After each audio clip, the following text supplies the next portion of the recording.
السلام علیکم، میں ہوں نور۔ امید کرتی ہوں آپ سب خیریت سے ہوں گے۔ چینل کو جنہوں نے سبسکرائب نہیں کیا وہ چینل کو سبسکرائب کر دیں۔ بسم اللہ الرحمن الرحیم۔ اس موقع پر اللہ تعالیٰ نے مسلمانوں کو 5 نمازوں کا تحفہ بھی دیا جو اس امت پر فرض کر دی گئی تاکہ وہ اللہ تعالیٰ کے قرب حاصل کر سکے۔ واقعہ معراج میں امت کے لیے سبق۔ واقعہ معراج کے موقع پر رسول اللہ صلی اللہ علیہ وآلہ وسلم کو جنت اور جہنم کے حالات دکھائی گئی۔ اس میں امت کے لیے بہت عبرت اور سبق ہے۔ خاص طور پر جہنم میں بعض بڑے بڑے گناہوں کی سزا دکھائی گئی تھی تاکہ امت ان سے بچ سکے۔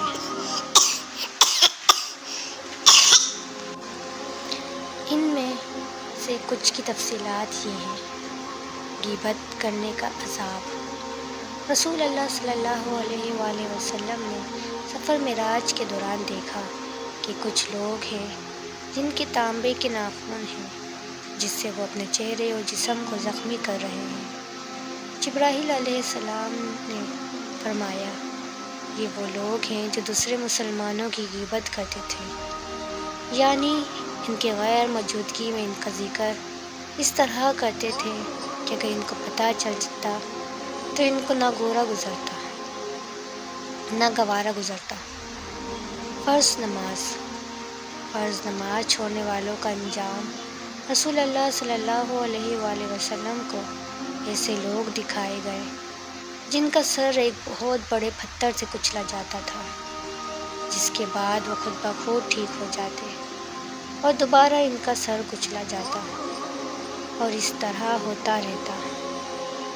جبرائیل علیہ السلام نے عرض کیا کہ یہ وہ لوگ ہیں جو جان بوجھ کر فرض نماز چھوڑ دیتے تھے۔ زکوٰۃ نہ دینے والوں کا انجام۔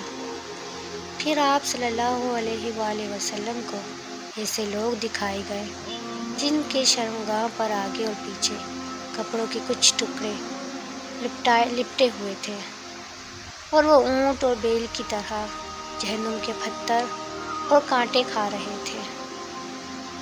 جبرائیل علیہ السلام نے عرض کیا یہ وہ لوگ ہیں جو دنیا میں اپنے مال کی زکوٰۃ نہیں دیتے تھے۔ زنا کے مردوں اور عورتوں کا انجام۔ اس کے بعد آپ صلی اللہ علیہ وآلہ وسلم کو ایسے مرد اور عورت دکھائے گئے اچھے اور عمدہ کھانا رکھا ہوا ہے لیکن وہ سڑا ہوا گوشت کھا رہے ہیں۔ جبرائیل علیہ السلام نے عرض کیا یہ وہ لوگ ہیں جو دنیا میں حلال شوہر یا بیوی کے ہوتے ہوئے بھی زنا میں مبتلا ہوتے تھے اور ناجائز تعلقات بھی رکھتے تھے۔ امانت میں خیانت کرنے والے کا انجام۔ پھر آپ صلی اللہ علیہ وآلہ وسلم کو دکھایا گیا کہ ایک شخص ہے جس کے پاس لکڑیوں کا بہت بڑا گٹھرا ہے جسے وہ اٹھا نہیں سکتا، لیکن وہ اس میں مزید لکڑیاں لے کر رکھ رہا ہے۔ بتایا گیا کہ وہ شخص ہے جو دنیا میں دوسروں کے حق کھا جاتا تھا یا امانت میں خیانت کرتا تھا۔ بعمل بیض اور علماء کا انجام۔